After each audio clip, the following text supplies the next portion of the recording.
Mas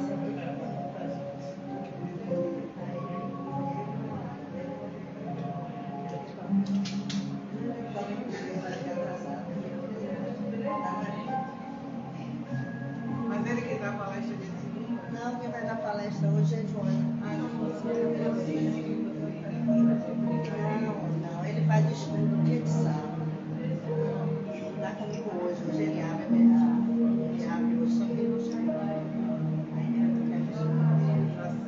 E a Vera vai tomar no Sancho. Tem dois filhos, mas o Bruno também que eu escolhi. E teve diante de mim, Bruno, a carequinha.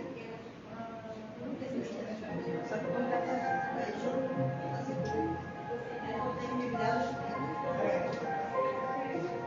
E aí, tudo tranquilo.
Uma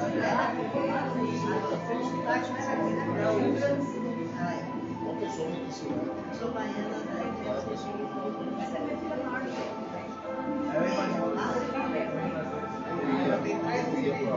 Um mora na Inglaterra, outro mora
ideia. É.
Alisson.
ao nosso Centro Fraterno de Caridade.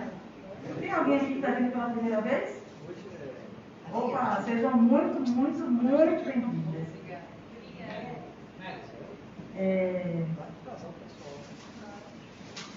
Nós começamos aqui com alguns avisos. O primeiro deles, para que eu mesma não esqueça, já coloquei o meu aqui. Quem tiver com celular, pode colocar, se puder desligar melhor, se não puder, coloque no silencioso, só para que não atrapalhe nossa palestrante aqui, na hora que ela estiver falando, tá? Nós temos aqui, vai colocar alguma coisa aí, dos estudos, né?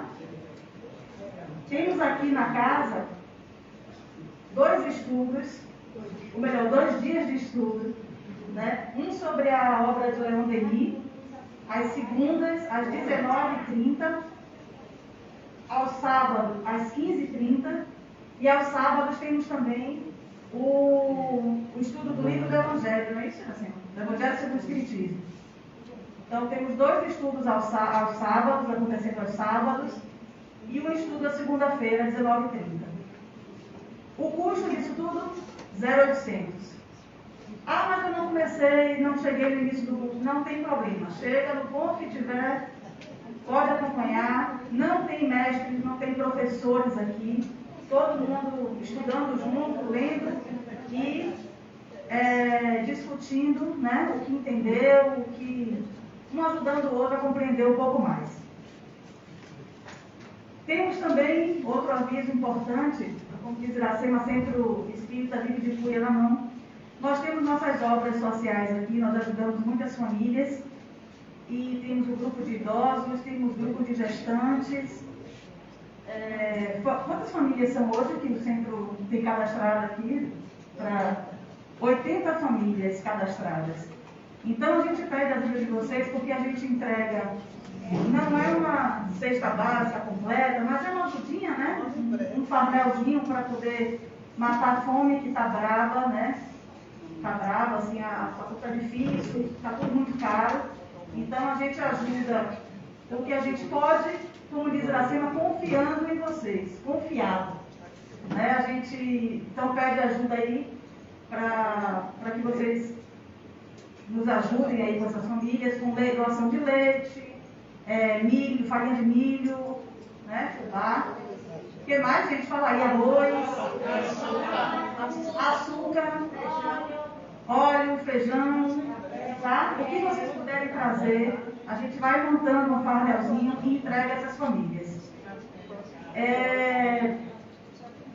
Gestantes, o grupo de gestantes. Gente, tem mães que chegam aqui já com 9 meses e não tem nada para o filho que vai chegar, para esse espírito que está retornando, para ajudar aqui nessa regeneração, né? Nesse processo de regeneração.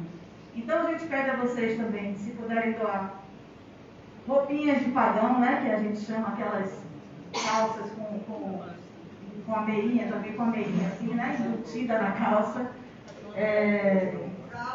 Fraldas, roupinhas de padrão do meu tempo. Lá vem ela me chamar de velha. Lá vem ela. Ela falar isso, mas já que você puxou.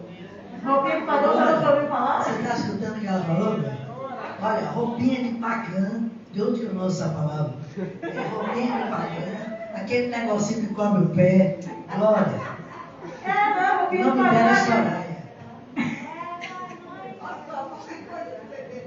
Qualquer coisa de bebê. O que Iracema fala também sempre, gente, aquela roupinha plástica, não precisa ser aquela elaborada, não, aquela baratinha mesmo, por muito tempo serve para eles também de caminha, né, de bercinho.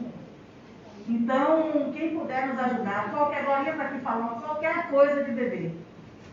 Conjuntinho de mamadeira, aquela chuquinha, né, aquelas coisas para remédio, qualquer coisa de bebê. Eles não têm nada. Fraldas. Então, nos ajudem a ajudar a receber esses espíritos que estão voltando aqui para a Terra com o mínimo de dignidade, né? E nós temos o livro do dia também, a campanha do livro do dia, que hoje, o que acontece? A gente sempre faz aqui, faz sorteio, pega um livro, qualquer livro que tem na biblioteca, pode ser um livro caro, pode ser um livro barato, não importa. A intenção aqui é estimular a leitura espírita e ajudar a casa, mas é tão pouco, gente, que você levar um livro bacana, R$ 2, Emédio está passando, quem está passando? Sou eu. É você? Se alguém quiser, Emédio está ali, só levantar a mão aqui que ele vai até vocês. Então, por R$ 2, como estamos no mês das crianças, né? A gente está selecionando toda quinta e todo sábado um livro espírita voltado para a criança. E esse da Turma da Mônica tem uma seleção, assim, é muito legal. Tem várias edições. E a gente está sorteando hoje esse aqui. Você pode dar para seu filho, sua filha, seu sobrinho, seu afilhado. E é muito bacana. Seu neto também. E é muito bacana, tá? Então, quem quiser ainda, só levantar a mão aqui que Emédio está aqui. Tem mais que a gente precisa dar de aviso? Já falamos dos estudos. Ainda? Já falamos dos estudos, já falamos dos serviços de ajuda social. O que mais? Vocês estão sentindo falta de alguém, né? Boa noite, meu povo. Mas aí ele teve um evento, nessa época, pegam ele, não pôde vir. A substituta hoje foi Soraya. Eu sei imitar ele, mas já ficou sem graça, aí eu mudei o texto. Mas assim, eu imito ele direitinho. Pois é, já viu. De tanto ouvir aqui, há 12 anos ouvindo ele falar. Vamos lá. Vamos sortear, né, gente? Muito obrigada a vocês aí que assinaram aí. Aí é como a Soraya falou, sendo espírita, a senhora com a cuia na mão, não tem jeito. É de pedindo ajuda a vocês aí. Eu estou querendo dizer a vocês, já sábado eu já trago, quinta-feira eu já trago. Dia 26, não trouxe o folder hoje? Só um pouquinho. Dia 26 de novembro, nós vamos ter a Noite de Caldos. Vai ser lá no condomínio Parque Vila de Buí. Quem vai cantar vai ser a nossa irmã Lúcia Laura, filha do seu Malvino, que vai cantar dia 26. É um evento beneficente para casa. Vai ter dança, vai ter muita alegria, caldos, petiscos que são deliciosos. Petiscos e, sobretudo, muita alegria. E solidariedade, porque é em prol da casa. Teremos bebida, teremos sim bastante bebida, água, refrigerante, suco, bebida alcoólica, nós não colocamos, porque é em prol do centro fraterno e a gente não pode colocar. Diga, amor. Precisa ser calmo, não. Tá bom. Só porque levantou, você vai. Aí já vou trazer, semana que vem já trago já os ingressos, vocês vão nos ajudar aí, todo mundo aí, pra gente fazer uma festa lá, ao som de Lúcia Laura e Banda. Quem foi que sorteou? Não, a gente já sorteou os números aqui, mas não tem. O número que eu sempre assino saiu agora aqui, mas olha, gente, olha, o livro é da Turma da Mônica, Chico Xavier e seus ensinamentos. Olha que bacana. É você que vai ganhar número o 36, alguém assinou?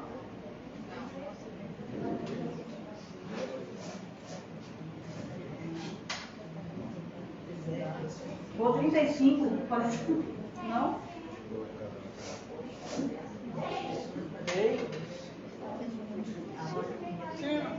Número 33, a gente está fazendo sequência. 33, 58.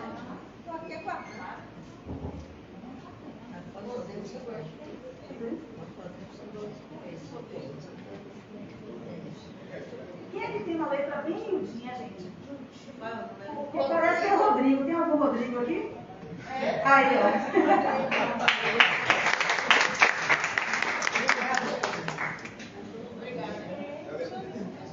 Então, gente, muito obrigado. Vamos à nossa prece. Hoje já se fez a luz. Hoje atrasou um pouquinho as coisas, mas as partes vamos fazer. Pegue viu? Aí embaixo.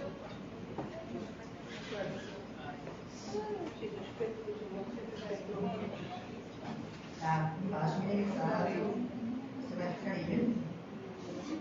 Então vamos elevar o nosso pensamento ao alto. Agradecer ao Pai por mais um dia que nós conseguimos estar aqui. E cada dia é um aprendizado novo. Às vezes muito difícil, às vezes com muita alegria, às vezes o aprendizado é um encontro, um reencontro. Às vezes o aprendizado é uma despedida, mas tudo isso faz parte da nossa caminhada nessa escola chamada vida, neste planeta que nos acolhe. Então, gratidão e pedimos autorização ao Pai, Criador da vida, que chamamos de Deus para iniciar esse trabalho. Que a sua luz, através do Mestre Jesus, ilumine a todos nós, aqui presentes, espíritos encarnados, e a todos os tarefeiros espirituais aqui presentes, inclusive o nosso irmão Flecha Vigília, que abre esta casa. Que Jesus nos abençoe, agora e sempre. Que tenhamos uma noite de aprendizado e muita paz. Agora eu passo a palavra à nossa irmã que está aqui ao lado, que vai fazer a palestra hoje. Espera aí um pouquinho. Coloque nela aí.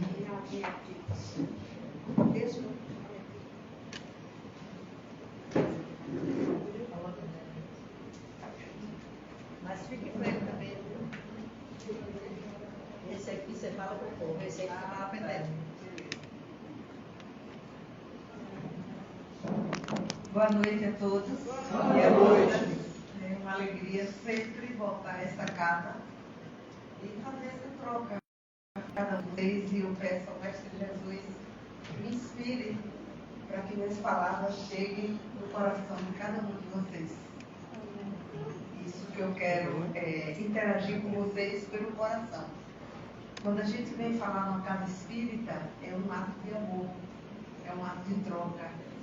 E a gente imagina que está passando o conhecimento e que ajuda só a quem está ouvindo, mas ao contrário, ajuda muito a quem se prepara para estar aqui nesse lugar, para estar aqui dividindo, né, com vocês. Conseguiu aí? Ah, tá. Então, assim, cada um de vocês recebeu um papelzinho, não foi? Eu adoro esses papelzinhos quando eu vou falar. Receberam? Gostaram do que receberam ou não? Tem a ver com vocês ou não tem? Então, o tema de hoje vai ser... o título, eu escolhi por Iracema esse. Como os vícios dificultam a perfeição moral. Cada um de vocês recebeu um vício. E os vícios são como bombinhas que chegam nas nossas mãos ou nas nossas vidas. E se a gente não tiver cuidado, o que acontece com a bomba? Estoura ou a gente pode se queimar, né? Então, o que eu quero pedir a vocês que cuidem dessa bombinha que receberam. E a gente vai olhar para esses vícios e entender por que dificultam a perfeição moral. Então, quando a gente vem a uma casa espírita e que se aproxima da doutrina espírita, a gente vai entendendo a importância da perfeição moral. Porque nós não viemos ao mundo apenas para nascer, crescer e morrer. A gente tem um projeto e que a gente escolheu e nós temos que nos aperfeiçoar aqui na Terra. E o maior aperfeiçoamento para nós é aprender a amar. Se a gente desencarnar e não aprender a amar, a gente não cumpriu a nossa tarefa. Então, as sucessivas encarnações nossas é para nos ajudar a aprender a amar. E por isso que é tão importante a gente se preocupar com a perfeição moral. Não é outro nível de perfeição, de beleza física, de bens materiais. É moral. Então, quando a gente se dispõe a compreender a doutrina espírita, a gente precisa se comprometer com a nossa perfeição. Então, por isso que é tão importante a gente entender por que uma casa espírita fala tanto de reforma íntima. quando a Casa Espírita nos convida a refletir sobre a reforma íntima, é para que a gente possa chegar na perfeição moral.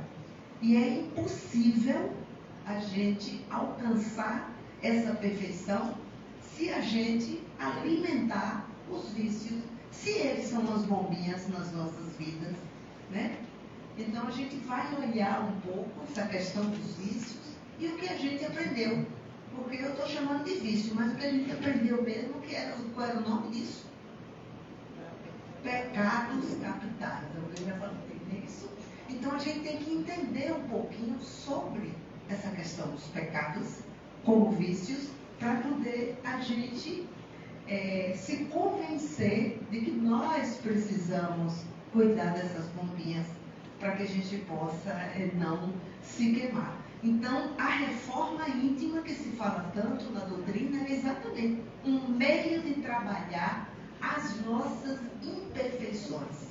Como humanos, nós somos imperfeitos. E o único jeito da gente cuidar das nossas imperfeições é a reforma. Nos reformar, nos aprender, no processo nosso da encarnação, aprender efetivamente a amar.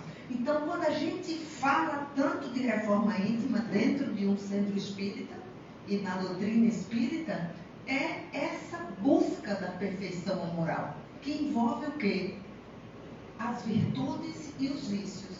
Então, eu vivo a partir de virtudes que são divinas e que nós nascemos com essas virtudes, ou a gente vive a partir dos vícios, né? Então, a perfeição moral é para a gente olhar para o que é vício e ver como é que a gente pode transformar aquele vício em uma virtude que é divina. Sobre as paixões, sobre o egoísmo, esse lado nosso, sobre os caracteres de um homem de bem.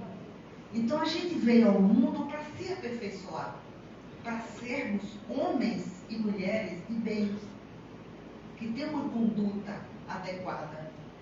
Então, a perfeição moral, sem ela, nós não seremos homens e mulheres de bem. E o conhecimento de si mesmo.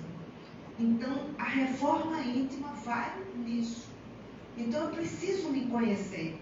E quando a gente fala dos vícios, a gente precisa saber como esses vícios, cada um recebeu um, para cuidar.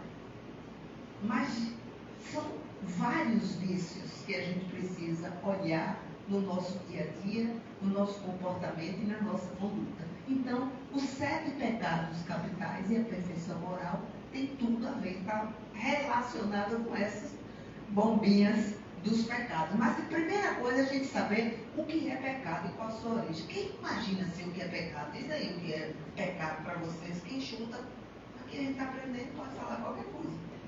Vocês acham que é o quê? Uma imperfeição. Vocês acham que é mais o quê? Assim, pecado. A gente já ouviu tanto falar disso, né? Erro. É erro, né? O que mais? Atitude, né? E é isso mesmo. Mas a gente precisa entender. Eu fui para o dicionário, né? Só para a gente lembrar, de vez em quando é bom ir no dicionário. Para a religião, o pecado é desrespeito a algum preceito religioso, é uma transgressão da lei de Deus ou dos mandamentos da igreja. A gente já começa a ter pistas aí, para a gente olhar depois como é que a doutrina espírita traz a perfeição moral e associa isso às leis universais, né? É uma violação de alguma norma ou um dever, é um erro, o que você trouxe, né? Quando você viola uma norma, tem uma disciplina, tem que... Hoje eu fui numa repartição com meu esposo e ele fez a viagem, ele estava de bermuda. E aí o pessoal não queria deixar ele entrar, tem uma norma daquela repartição, não quer deixar o outro entrar de bermuda, tá certo, né? Ou uma atitude que demonstra maldade, você falou em atitude. Mas a gente tem atitudes positivas, mas a gente tem atitudes negativas que representam maldade. Então, isso, se a gente olhar no dicionário, é isso. Mas de onde vem essa questão de pecado, esse assunto que vem nas nossas vidas? Então, foram definidos pela Igreja Católica no final do século VI, durante o papado de Gregório, né? Então, isso é velho. E serviu para quê? É uma classificação dos vícios usada em quê? Processos de ensinamento do cristianismo para educar. Então, quando criaram os tais pecados, era para educar, para proteger os crentes que frequentavam a igreja, de forma a compreender e controlar os instintos básicos. Como homens e mulheres, nós temos instintos.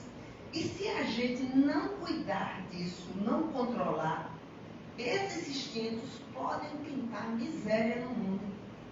Então, de qualquer maneira, quando foi criado, era para educar, mas era para nos ajudar, naquela época, a controlar esses instintos. E aí, o que aconteceu com essa história? Pecado passou a ser associado castigo e punição. Né? Então, a gente ouvia muito falar isso, ainda ouve hoje falar, né? De que você pecou, você está condenado, né? Então, por conta desse histórico do passado. Então, quando passou a se falar em pecado, gerou medo e temor, né? A respeito de você pecar, um medo terrível de pecar. Não pela educação, é esse detalhe. Porque quando foi criada, foi pensando em educar as pessoas.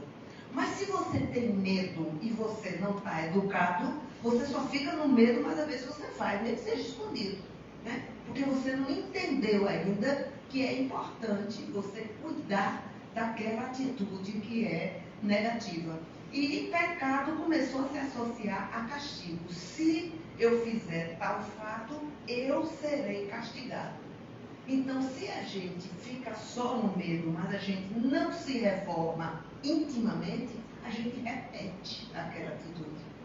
Então, por isso que a doutrina espírita nos convida a nos reformar sempre até a hora de morrer. Porque se nós viemos ao mundo para progredir, e essa é uma das leis universais, nós viemos ao mundo para progredir. Então, a gente tem que progredir, não tem que piorar. À medida que nós estamos mais velhos, ao contrário, a gente tem que ir aprimorando o nosso jeito de ser. Né? E esse é um processo, né, educativo. Então, existem várias visões sobre o pecado. Se a gente pensar, a palavra pecado tem uma origem, né, e significa, muitas vezes, pecar, e que é errar o alvo. O significado mesmo da palavra é errar o alvo. Quando eu estou pecando, significa errar o alvo. Mas por que ainda nós erramos o alvo? A gente tem uma atitude, tem uma direção a seguir e a gente desvia. Por que será que a gente faz isso? Né? Porque, na verdade, nós estamos ainda com um nível de consciência meio que adormecido. Então, quando a gente fala na doutrina espírita sobre a reforma íntima, é para que a gente se desperte em termos de consciência, para que a gente, à medida que o tempo for passando, a gente for amadurecendo do ponto de vista espiritual. E assim a gente não vai errar o alvo, porque a gente já sabe conscientemente as consequências daquela nossa atitude. Para a psicologia, pecado significa uma manifestação externa, né, ou um ato do pensamento de uma distorção. Né? Então, se a gente tem virtudes e tem vícios, o vício é uma distorção da virtude. Né? E o que é que a gente está alimentando? A gente, às vezes, está alimentando o vício e não a virtude. E aí, vamos para a doutrina espírita. O que é que Allan Kardec nos ensina sobre esse tema? Então, ele diz o seguinte, que todo e qualquer ato que contrarie as leis naturais de Deus. Então, toda vez que a gente contraria as leis naturais de Deus, nós estamos errando o alvo. Então, por isso que a gente, quando estuda a doutrina espírita, não pode deixar de entender as 10 leis de Deus, as 10 leis espirituais. Porque isso é um código de conduta para a nossa perfeição moral. Então, a nossa vida, minha gente, não mente. Quando a nossa vida não está indo para um caminho que a gente gostaria, pesquise se você não está infringindo uma lei natural, uma lei de Deus.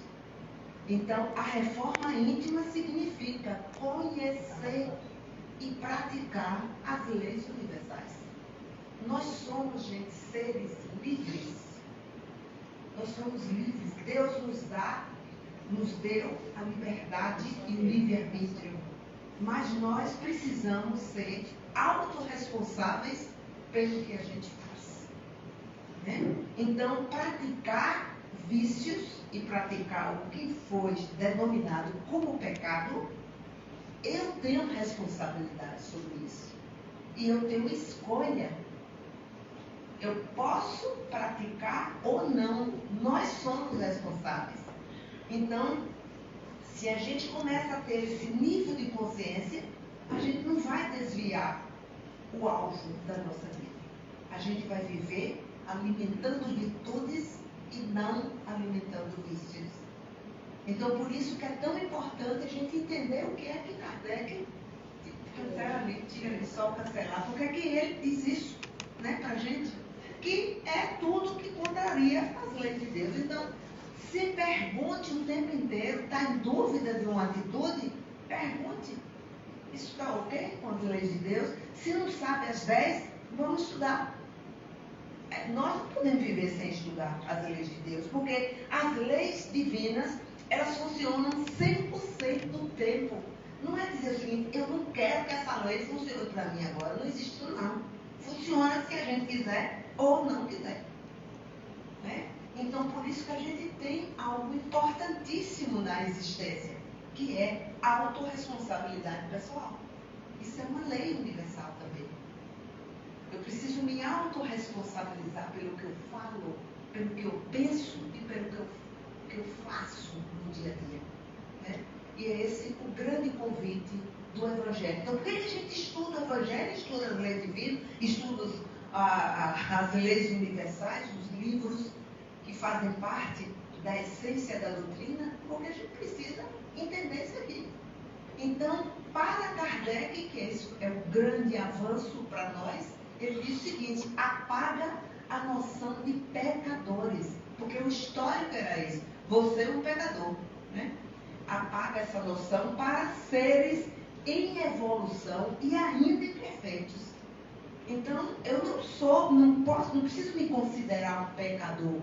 Eu tenho que me considerar um ser em evolução e que eu vou precisar evoluir ao longo da existência.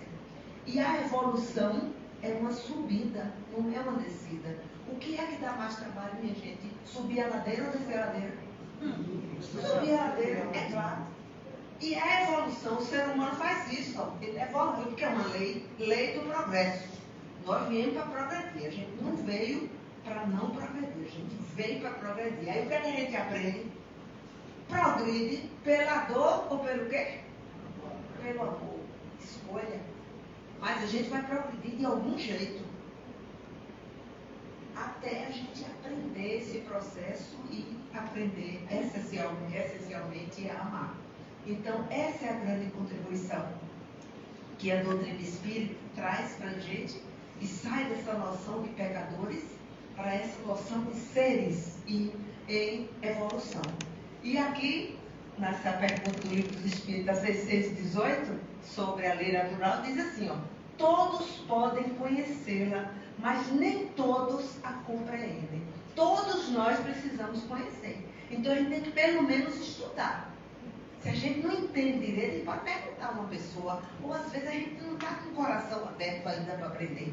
Né? A gente aprende tanta coisa, mas o Livro dos Espíritos diz isso aqui: os homens de bem e os que se decidem a investigá-la são os que melhor a compreendem.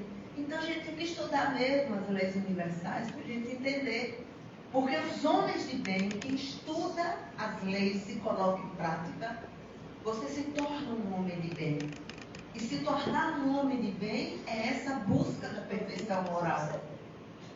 a perfeição moral. Então, todos, entretanto, compreenderão um dia, porquanto forçoso é que o progresso se efetue. Então, eu posso até não entender a lei, as leis universais hoje, mas eu vou aprender de algum jeito, ou pelo amor ou pela dor. Né? Então, não é muito melhor a gente escolher aprender pelo amor? Por vontade, eu vou agora olhar essa letra e vou botar ela na minha vida em prática. Isso é amor.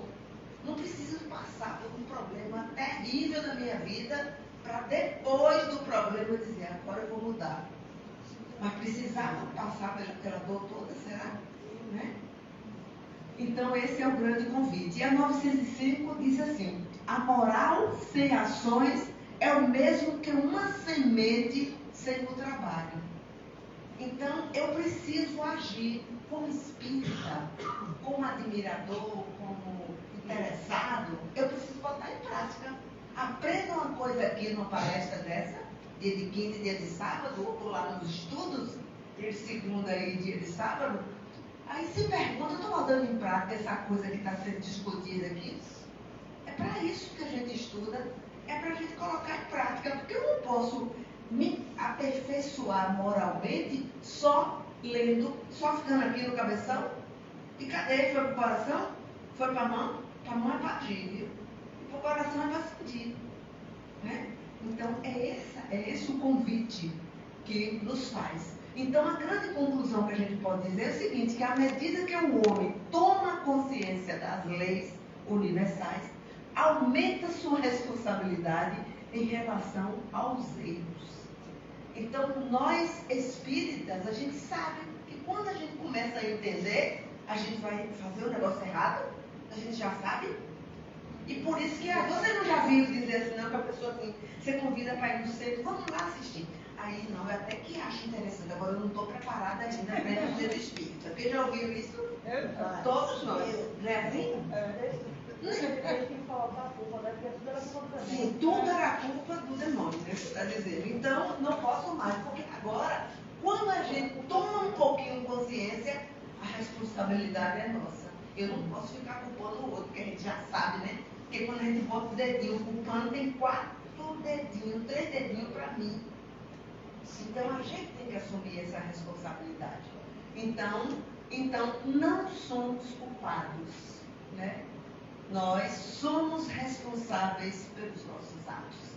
Por isso que, quando a gente começa a entender isso, a gente se sente obrigada a mudar, a reformar, mudar a atitude, mudar a nossa conduta em casa, no trabalho, na vida, no trânsito, né?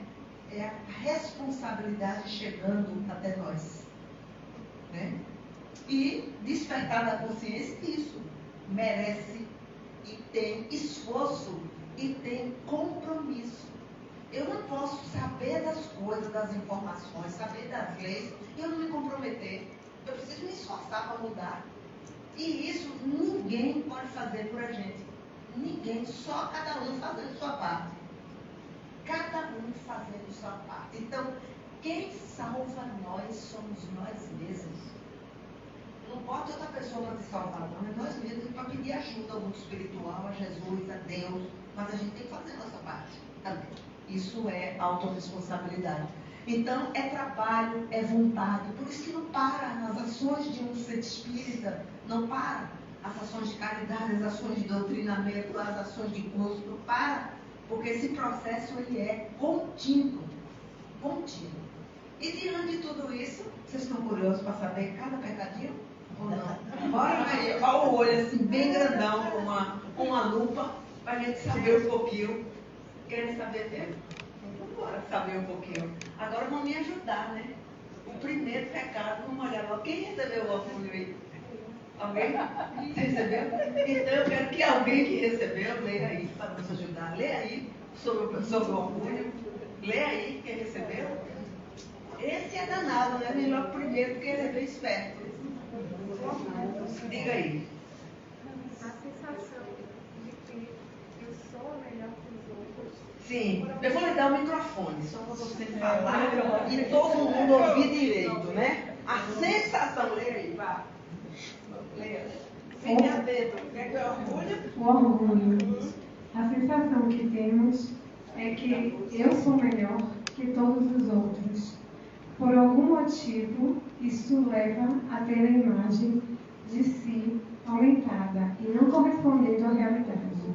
Surge com isso a necessidade de aparecer, de ser visto, passando inclusive por cima de padrões éticos. Então, o orgulhoso se acha. Tem horas que o orgulhoso ia falar assim com o peito. Então, o orgulhoso se acha. E aí, o que é que acontece? Ó, o coração como fica, gente. Quando a gente alimenta o orgulho, o coração murcha. Murcha. Cadê o amor? A gente não veio para aprender a amar?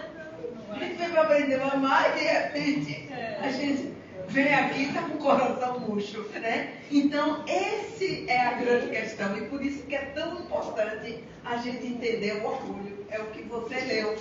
Eu sou melhor do que os outros. A sensação. Então, eu me acho, né? E eu me acho melhor do que o outro.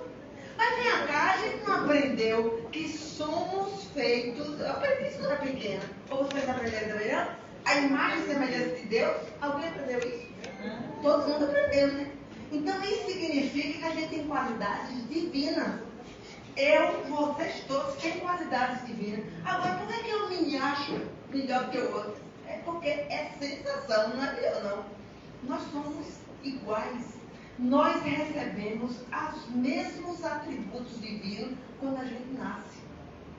Agora, à medida que a gente vai evoluindo, a gente pega esses atributos divinos e transforma de vício. Então, ninguém nasce orgulhoso. Já pensou? Uma criancinha pequenininha, um bebezinho, já quando começasse a falar, já pudesse dar sinais de orgulho? A gente não nasce orgulhoso, não. A gente nasce com muito amor dentro de nós. Orgulho e todos os vícios são adquiridos. E a reforma íntima é para a gente transformar e botar ele no lugar da origem, no lugar da virtude e não no lugar do vício, né? Então, é achar que o outro é pior do que você é o melhor. Somos iguais. Né? Esse é um exercício para a gente trabalhar isso em nós, né? E o que o orgulho faz? Por orgulho, o indivíduo se sente humilhado, né? Humilhado. Na hora que alguém faz alguma coisa, quando a gente está movido pelo orgulho, aí a gente entra no outro vício, a gente entra na raiva, né? Porque eu sinto que o outro está me humilhando, né? Mas se eu acreditar no meu potencial, em todas as minhas qualidades divinas que eu tenho dentro de mim, eu acredito em mim. Eu não vou me sentir humilhado com uma fala do outro, né? Então, por isso que à medida que a gente faz essa conexão com a nossa essência, que é divina, a gente começa a acreditar mais na gente, começa a acreditar mais nesse potencial que cada um de nós tem, né? Quem recebeu a inveja ou a cobiça? Quem foi aí? Pronto, então você vai ler para mim.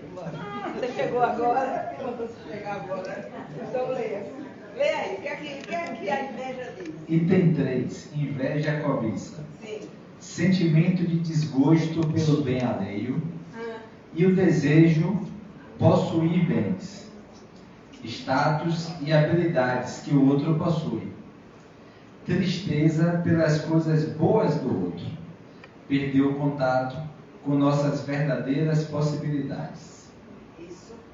Essa imagem que está aí, diz o que mesmo? Como é que esses menininhos estão aí? Olha, eu não sei sorvete. Como é que esses menininhos? Um tem um sorvete e o outro tem o quê? Outro é picolé. Quem disse que quem está com sorvete não pode também ficar com picolé? E quem está com picolé não pode ficar com sorvete? A gente fica achando que não pode. Inveja é isso. A gente não acredita que a gente pode também. E aí a gente entra na inveja, entra na cobiça e a gente não acredita que a gente pode também conseguir. Então, o sentimento viver esse vício é não acreditar na abundância e não acreditar na graça divina. Como filho de Deus, que somos todos nós, a gente tem direito, né?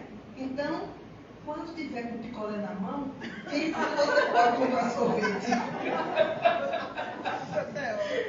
Pense que pode comprar sorvete. Então, cobiçar não tem muito sentido, não. Aí a gente empaca. Eu sou do interior, tem um negócio que o jegue, quando não quer dar, amuou, empacou, aí a gente para. Porque a gente acredita que não vai conseguir, não vai poder, né? Então, nós podemos conseguir, nós temos direito a conseguir as infinitas possibilidades, né?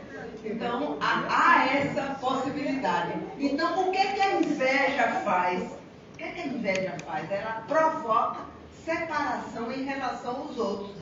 Eu estou com picolé, o outro está com sorvete, então quando eu acho que eu não posso ter o sorvete, eu me separo do outro. Aí eu fico também um pouquinho de raiva. Tipo assim, não posso conseguir aquilo. Eu já tenho um monte de coisa boa, mas aquilo eu fico achando que eu não posso. Então, na hora que a gente entra, por isso que os vícios são bombinhas nas nossas mãos. Que se a gente não cuidar, toma conta da gente, viu? Toma conta da gente. E em função daquilo, daquela raiva, daquele sentimento de menos-valia, eu não posso, eu não vou conseguir, eu posso pintar miséria no mundo e fazer coisas que não deveria fazer. Luxúria. Quem recebeu? Vai.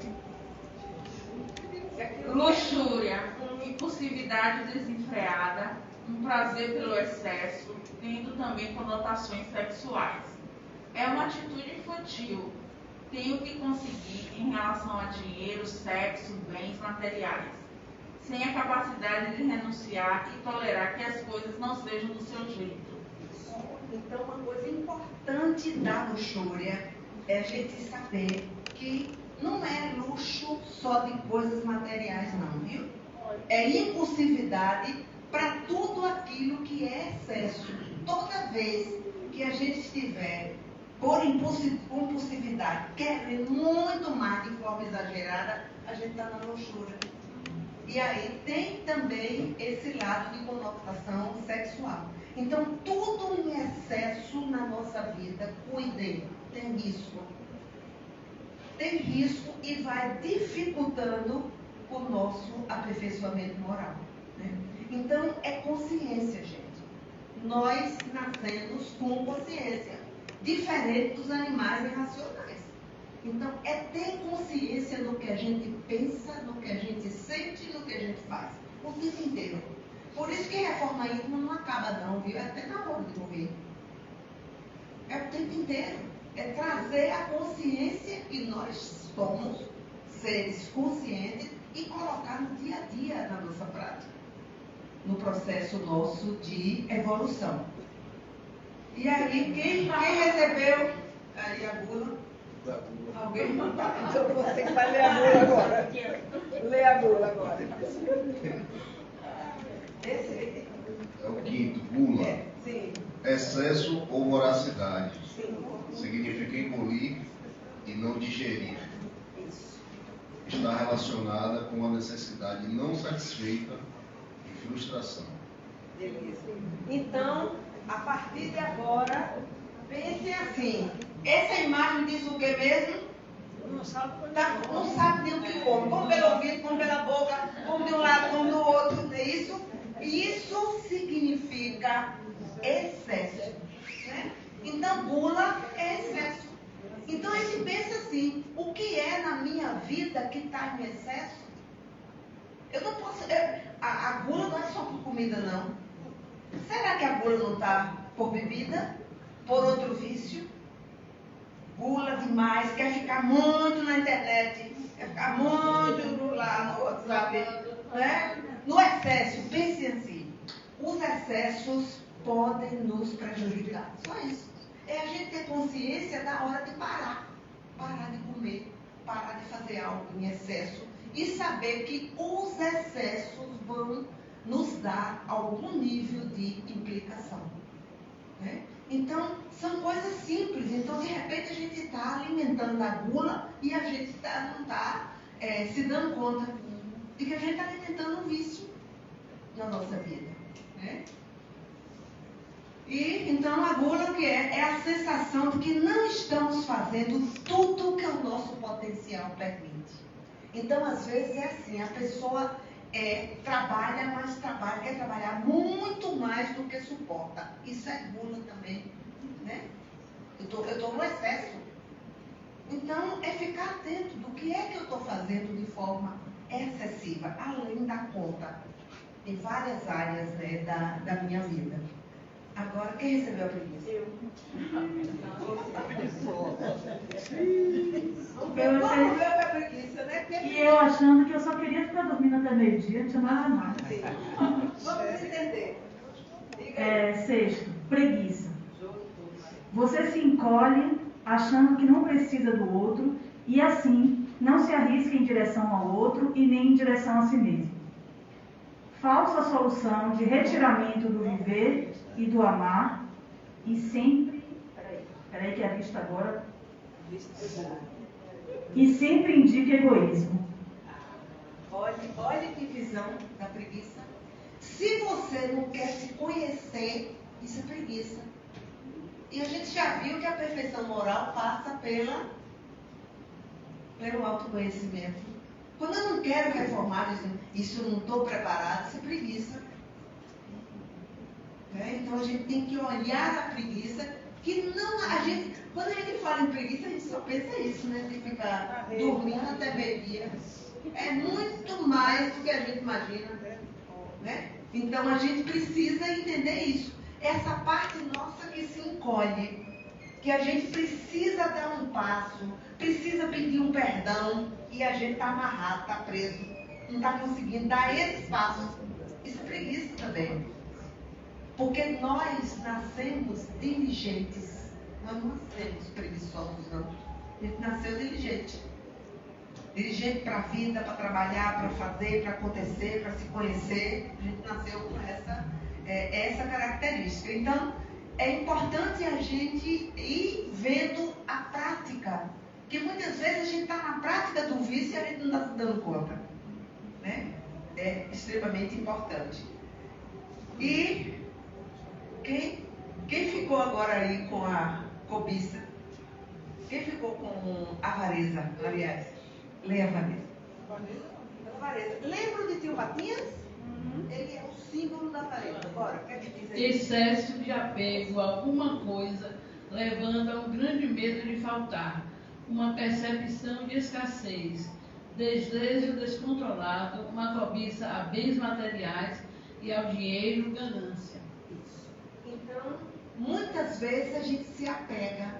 Tem gente que não está precisando, mas não doa. Não é isso? Quanto de roupa a gente tem em excesso? Né? E quanto que aquela roupa vai ser importante para o outro? Nós fizemos uma campanha lá no centro no mês passado e fizemos um varal na hora da distribuição da cesta. Foi uma coisa linda. As pessoas escolhiam as roupas e os sapatos. Né? E aquelas roupas e aqueles sapatos estavam lá parado provavelmente na casa de alguém. Então, é importante a gente se desapegar a coisas. A gente precisa acreditar na abundância. Tem gente que não dá porque fica com medo de faltar. Quando a gente tem muito medo de faltar, a gente tem um pensamento de escassez e não de abundância. Quando a gente pensa na abundância, a gente acredita na fonte, acredita em Deus. E que tem para todo mundo. A gente precisa alimentar isso dentro de nós. Por isso que tio Patinhas é o exemplo disso, de guardar. A gente não leva as moedas e as outras coisas no caixão, gente. Porque a gente quer guardar tanto tempo. Né? Tem gente, eu conheço alguém que tem um apartamento só de coisas que não está usando. Certo? Um apartamento com coisas que não está usando. Para quê? Me diga aí. Né? Então está vivendo o vício e não consegue entender que isso é um prejuízo para a sua evolução. Né? Então, é excesso de apego. Vocês já observaram que a palavra excesso vai aparecendo? Tudo que é excesso já sabe melhor que está associado a algum vício.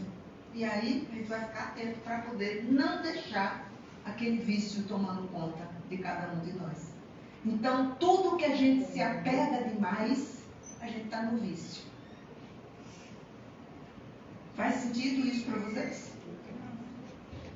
Então, um olhar mais aprimorado e curioso sobre os pecados. Então, significa, quando a gente olha e a gente compreende isso que a gente está fazendo aqui hoje, caminhar em direção ao progresso espiritual. O progresso moral passa para que a gente possa, de uma forma consciente, saber um pouco mais sobre os vícios e o quanto a gente está praticando nas nossas vidas. Então, se nós queremos progredir, e a gente veio e está aqui encarnado, e a gente pediu para vir e tem um projeto para cada um de nós, cada um escolheu o seu projeto de vida, mas não adianta se eu não tiver o progresso moral. Eu não posso só crescer, ficar mais maduro, formar, ganhar muito dinheiro, papapá, se a parte moral está lá embaixo.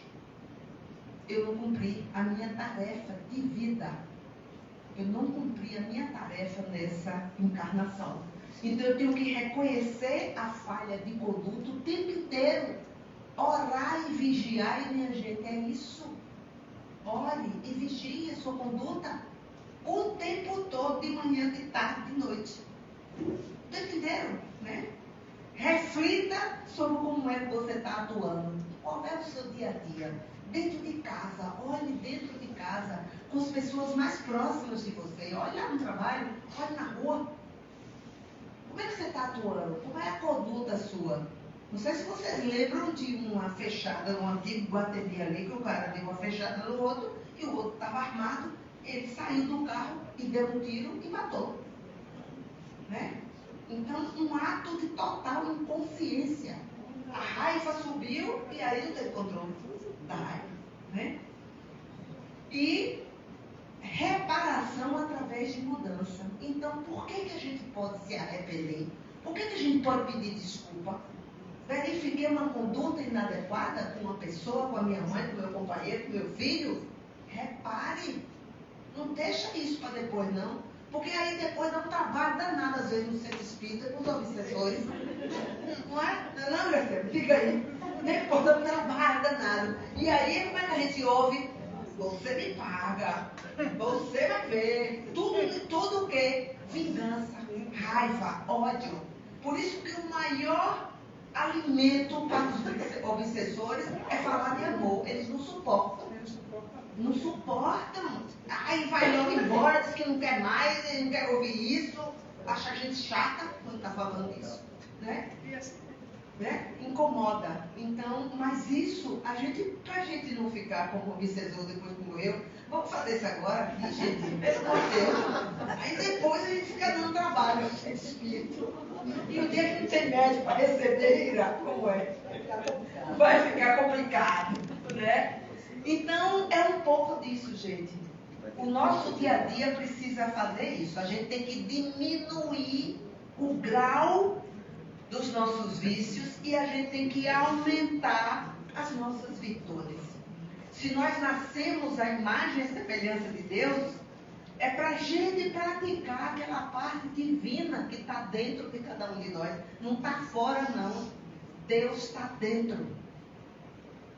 A gente aprendeu muitas coisas que a gente precisa reaprender ou desaprender. A gente achava que Deus estava lá em cima, não era um velhinho que ficava lá olhando se a gente está pecando.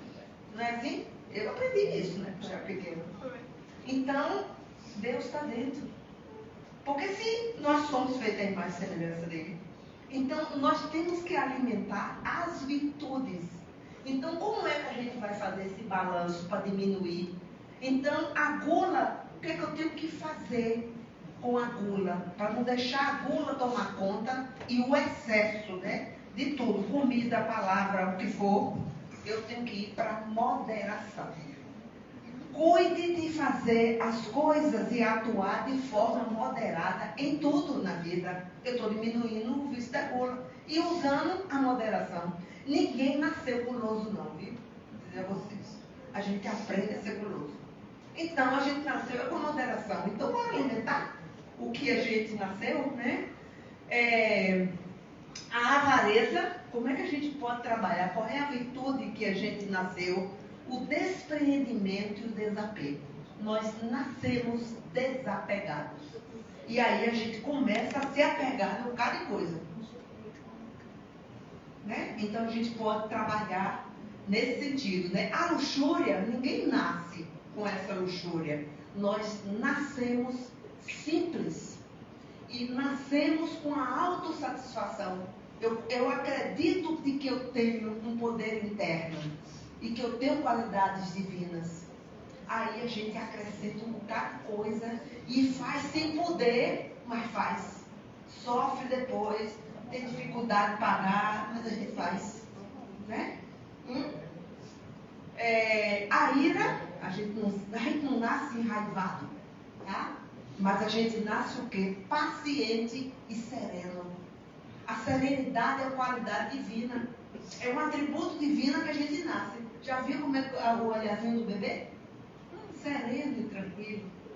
Aqueles primeiros dias que não estiver chorando com fome, mas é tranquilo, né? É bem tranquilo. Né? Então, se a gente trabalhar, entender a inveja, não ficar olhando o sorvete do outro, né? É só a gente entender a autoestima dentro de nós e praticar a caridade. Acredite de que você pode, não fique querendo o que o outro tem. Acredite que você pode, que você é capaz, que sua autoestima ela é elevada. Né? A preguiça, ninguém nasce preguiçoso, mas você pode trabalhar a decisão e a objetividade. Nós nascemos com essa decisão interna e somos objetivos, somos seres que nascemos com poder interno, o poder de realizar. Não é o poder do carro, o poder dos bens, nada disso. É o poder de realizar. Né? Então, nós podemos converter nessa decisão. E, para o orgulho, que esse é um câncer no mundo, né? Trabalhe a humildade. É como nós nascemos. Então, nós nascemos com virtudes divinas. E nós adquirimos os vícios. Então, de forma consciente e por escolha, eu posso começar a diminuir o impacto na minha vida daquilo que é vício e poder resgatar a energia original, porque isso aqui é o que nós nascemos. E nós nascemos para brilhar, nós nascemos para ser bem-sucedidos, nós nascemos para sermos abundantes. E se a gente traz as leis universais e acredita nesse potencial das leis na nossa vida, a nossa vida será abundante em todos os aspectos. Então, por isso que é tão importante a gente trazer a reforma íntima na nossa vida e ter as leis universais na ponta da língua. Na ponta da língua. Porque se a gente começa a usar essas leis, a gente vai vendo a transformação da nossa vida. E nossa vida não mente. Se está desviando alguma coisa, pesquise. Provavelmente tem uma lei universal que você está infringindo. Porque, como as leis, falei para vocês, elas funcionam 100% do tempo. Nem que você não queira, elas estão funcionando. E às vezes a gente só fica ligado nas leis humanas. Só que as leis humanas, elas mudam. Mas a gente recebe o preço de não cumprir. Se estacionar no lugar errado, o que acontece? Multa. Pronto. E quais são as multas que nós podemos receber de não cumprimento das leis divinas? É na nossa vida, no nosso bem-estar, na nossa alegria, na nossa realização, na nossa autoconfiança. Então, esse é o grande remédio. É as leis. Tem 10. E aí tem material adoidado. Várias perguntas sobre as leis universais. É só ir lá para estudar, né? É só ir lá. E os 7 pecados são atitudes humanas, contrárias às leis divinas. E sem a prática delas, não alcançaremos a perfeição moral. Então, o que eu quero trazer para vocês é isso. Acreditem nas leis universais, que são imutáveis. Elas foram escritas para que a gente, à medida que avançasse na consciência, a gente começasse a entender sobre elas. Acreditem e que a vida de cada um de vocês pode ser transformada se vocês colocarem as leis universais em prática. Muito obrigada e eu espero que vocês